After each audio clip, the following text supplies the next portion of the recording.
warahmatullahi wabarakatuh. Bismillah, alhamdulillah, wassalatu wassalamu ala rasulillah Sayyidina Muhammad ibn Abdillah, la haula wa la quwwata illa billah wa ba'dah. Para jamaah muslimin muslimat yang saya hormati, alhamdulillah kita masih diberikan kekuatan oleh Allah, baik itu kekuatan lahir ataupun kekuatan batin, dan juga diberikan kenikmatan-kenikmatan yang lain yang luar biasa dan tidak bisa kita nilai dengan nominal uang. Karena itu kita wajib bersyukur kepada Allah dan selalu bersyukur kepada Allah. Karena itu mari kita ucapkan hamdalah bersama-sama. Alhamdulillahi Rabbil Alamin. Para jamaah yang dirahmati oleh Allah, orang yang beriman ini memiliki karakter, sama dengan orang kafir juga memiliki karakter. Orang munafik memiliki karakter. Maka karakter orang yang beriman tentu adalah karakter yang sangat bagus, sangat mulia, dan karakter itu akan berdampak yang sangat positif terhadap lingkungan sekitar, terhadap pemikiran, terhadap keilmuan, terhadap perilaku, bahkan terhadap masyarakat, bangsa, dan negara. Apa karakter orang yang beriman itu? Orang yang beriman itu tentu orangnya sabar. Gak ada orang yang beriman itu beringas. Kalau orang itu beringas itu karakternya orang yang di luar orang yang beriman. Orangnya sabar. Dan orang beriman itu tahu tentang bagaimana manfaat dan keutamaan daripada kesabaran itu. Karena itu orang beriman memahami perintah sabar itu banyak, meminta supaya kita sebagai orang beriman menggunakan sabar itu sebagai instrumen pertolongan Allah Subhanahu wa taala. Wasta'inu bis-sabri was-shalah. Jadikanlah penolongmu sabar dan sholat. Tidak ada orang yang tidak suka terhadap orang sabar. Anak tentu menyukai bapak dan ibunya yang sabar. Karyawan menyukai bosnya itu orang yang sabar. Kita punya tetangga tentu suka tetangga yang sabar. Kita punya kakak, punya adik, punya siapapun, kita suka kepada orang yang kita punya itu adalah orang-orang yang sabar. Sabar, lapang dada. Pengaruhnya sangat luar biasa terhadap kehidupan ini. Orang yang bersabar itu insya Allah tidak punya musuh. Kalau ada orang yang memusuhi berarti mereka iri. Orang yang bersabar itu tidak ada yang punya musuh, itu tidak. Orang yang sabar dicaci maki sabar. Mereka dihina-hina tidak membalas dengan hina-hina. Terus bagaimana akan menjadi orang yang menjadi tidak baik itu? Jadi tentu akan menjadi sangat bagus terhadap lingkungan sekitar. Yang kedua, orang beriman itu punya karakter suka bersyukur. Jadi di saat dalam posisi apapun, karena merasa bahwa dirinya adalah telah mendapatkan satu kenikmatan yang luar biasa.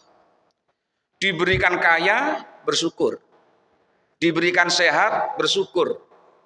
Diberikan miskin sekalipun masih bisa bersyukur. Alhamdulillah, walaupun saya belum dikasih rumah, tetapi saya masih bisa ngontrak. Karena banyak di antara teman saya yang sampai saat ini ngontrak saja belum bisa. Mereka hidup menjadi gelandangan. Nah, di saat orang ini tidak memiliki apa-apa, tidak memiliki kendaraan, tidak memiliki yang kebanyakan orang memiliki, tetap dia bersyukur pada Allah karena dia melihat orang-orang yang di bawahnya. Orang yang beriman itu adalah tawadhu. Jadi tidak ada orang yang beriman itu kemudian beringas-beringas, tidak ada. Orangnya tawadhu. Orang tawadhu itu tentu sangat bagus untuk dijadikan sebagai teman. Tawadhu. Ketemu orang tua, ketemu anak kecil, ketemu kawan, tawadhu. Tidak ada sombongnya. Itulah orang yang beriman.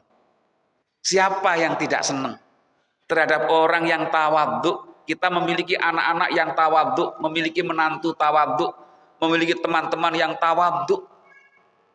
Tentu kita suka. Orang beriman itu juga memiliki karakter amanah. Bisa dipercaya. Ini luar biasa. Kalau sudah kita memiliki karakter bisa dipercaya, maka di mana saja kita hidup, insya Allah kita akan dipercaya oleh orang. Dan orang beriman yang bisa dipercaya ini akan berdampak yang sangat positif terhadap lingkungan sekitar, terhadap keluarga, terhadap teman, terhadap organisasi, bahkan terhadap bangsa dan negara. Kalau rakyatnya semua beriman, memiliki sifat amanah, insya Allah kita akan menjadi masyarakat yang makmur. Karena di situ sudah tidak ada orang yang suka membujuk, yang suka berkata-kata bohong, karena amanahnya. Kalau diberikan sesuatu amanah, akan terselesaikan dengan baik. Tetapi kalau tidak, ini sangat membahayakan. Terhadap dirinya, terhadap lingkungan, terhadap keluarga, terhadap masyarakat, bangsa, dan negara. Orang yang tidak amanah, ini akan suka misalnya diperintah atau disuruh diamanai untuk menyampaikan sesuatu. Misalnya sampaikan uang ini kepada si fulan. Karena tidak amanah tidak sampai. Disuruh untuk berbelanja karena tidak amanah, maka yang dibelanjakan dengan yang dintit itu banyak yang dintit. Karena tidak amanah, maka akan menjadi rusak tatanannya. Tentu panjenengan akan bisa menganalisa ini. Orang yang tidak amanah banyak, di Indonesia ini juga banyak. Bahkan pejabat yang tidak amanah juga banyak. Nyatanya apa? Kita bisa melihat, mendengar pejabat yang korupsi kan banyak.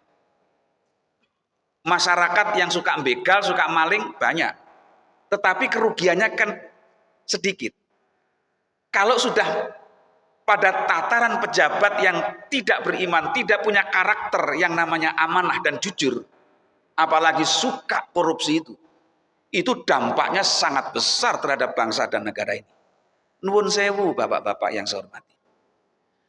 Kalau kita dengar terakhir ini, 10 besar koruptor itu kerugiannya berapa? Kita ambil 2 saja. Yang nomor 2 PT Timah. Pinten Pak? 300 kerugian. Karena ketidakjujuran, ketidakαμanahan itu. 300 apa? Triliun. Bukan miliar. Nah 300 triliun itu berapa M? Kula panjenengan sedang pun komet ngitung. Kula dhewe sak M mawon mboten nate ngitung. Kalau ini 300 triliun, apakah tidak banyak uang sebesar itu? Banyak.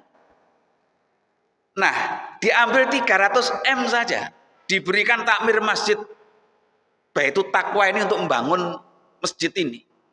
Iso tingkat 8, Pak. Pakai lift. Itu kerugian koruptor yang kedua. Lah yang nomor pertama yang masih jadi gonjang-ganjing di PT Pertamina berapa? 968,5 triliun. Akeh, Pak. Nah, kenapa mereka melakukan itu? Ya karena karakternya memang tidak jujur, tidak amanah.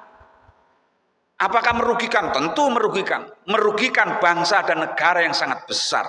Sementara kita melihat orang fakir, miskin, itu banyak yang memerlukan pertolongan.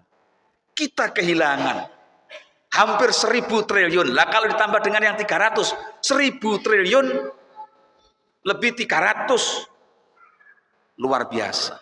Karena itulah kita berdoa kepada Allah, mudah-mudahan bangsa dan negara ini melalui instrumen bulan suci Ramadan keluar benar-benar menjadi manusia yang beriman dan bertakwa kepada Allah Subhanahu wa taala. Kurang lebihnya mohon maaf. Wassalamualaikum warahmatullahi wabarakatuh.